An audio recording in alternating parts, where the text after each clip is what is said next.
This message is brought to you by Apple Card. Apply for Apple Card today and start earning up to 3% daily cash back on everyday purchases. And that daily cash can even grow automatically when you open a high-yield savings account through Apple Card. What are you waiting for? Visit apple.co/card calculator today to see how much daily cash you can earn. Subject to credit approval. Savings available to Apple Card owners, subject to eligibility. Savings and Apple Card by Goldman Sachs Bank USA. Member FDIC. Terms and more at applecard.com. The Hoover Dam wasn't built in a day, and the GMC Sierra lineup wasn't built overnight. Like every American achievement, building the Sierra 1500 Heavy Duty and EV was the result of dedication. A dedication to mastering the art of engineering. That's what this country has done for 250 years and what GMC has done for over 100. We are professional grade. Visit GMC.com to learn more. Assembled in Flint and Hamtramck, Michigan and Fort Wayne, Indiana of U.S. and globally sourced parts. It's a Minimalist Monday edition of Optimal Finance Daily. A different way of looking at spending by J Money of budgetsaresexy.com. I've been trying something new lately where every time I have to spend money on something, whether a need or a want, I try to look at it as I'm supporting the place my money's going to versus I'm spending my hard-earned money there.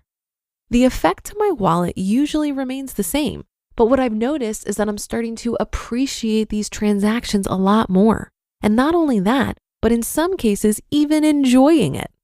A great example of this was the other week when it was time to pay dues at our local coin club.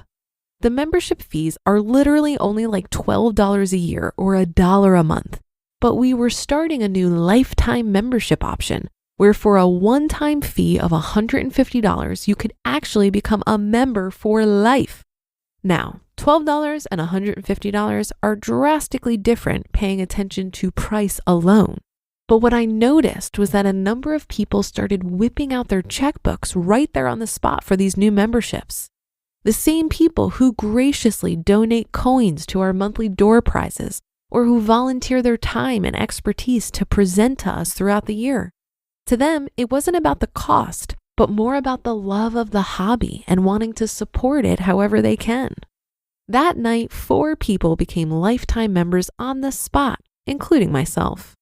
Of course, later I ran the numbers to see where the break-even point was because we're nerds like that, and it's 12 and a half years.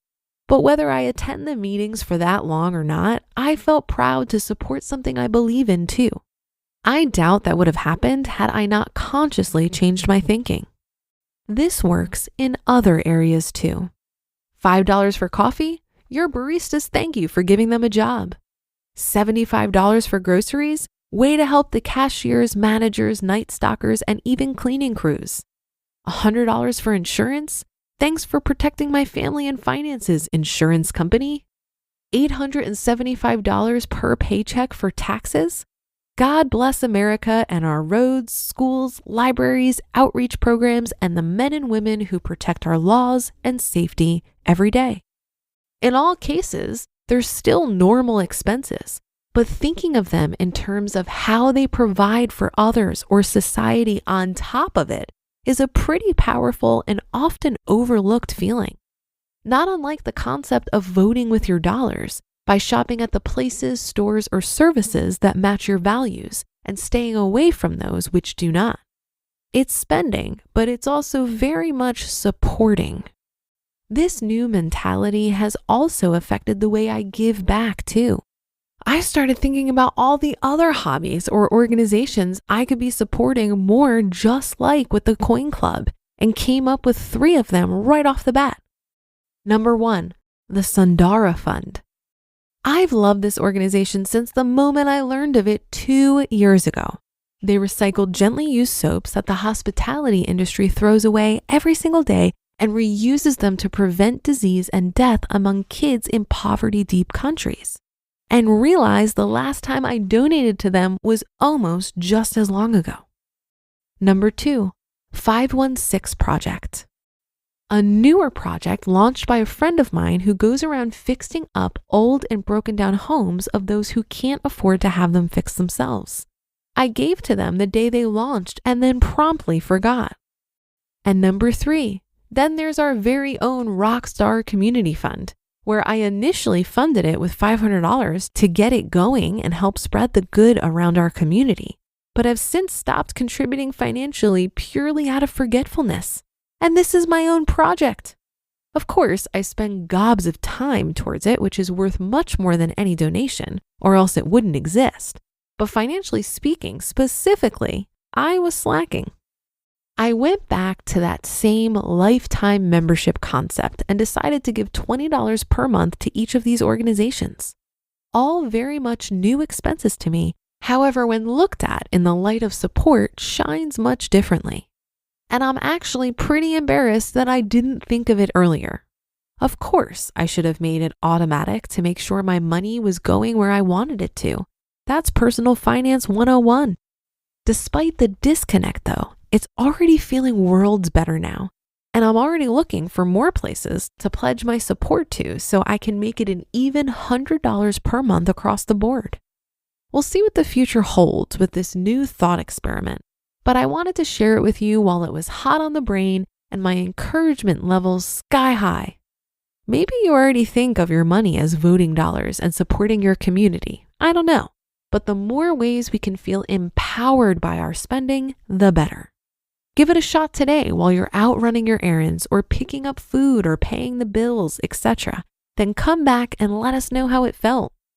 Think about everyone you're supporting with each transaction you make and see if it changes anything. You're already going to spend the money. Might as well feel better about it. You just listened to the post titled A Different Way of Looking at Spending by J Money of budgetsaresexy.com. The origins of this podcast were once just a dream. That dream turned into the podcast and business you're listening to today.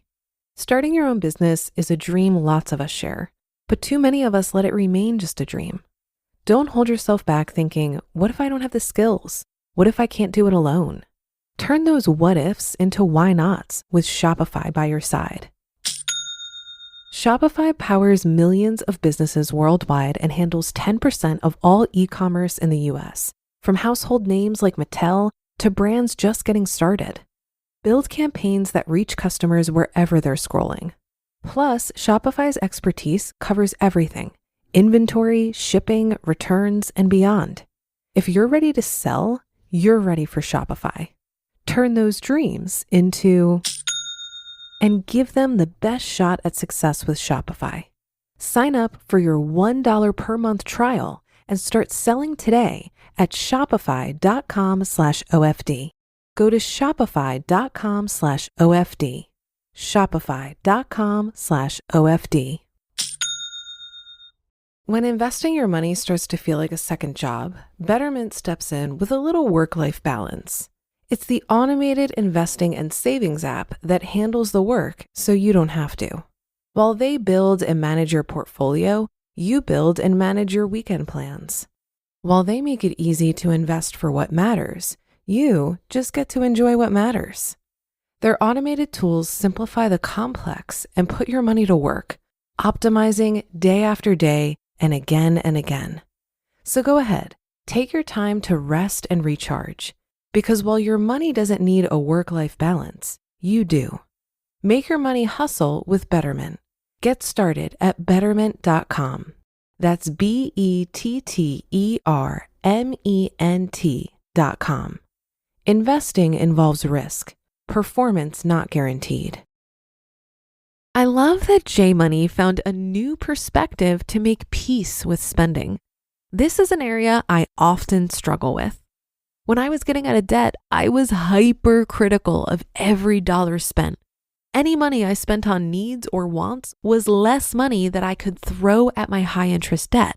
And I looked at my debt as an emergency. It felt like my hair was on fire.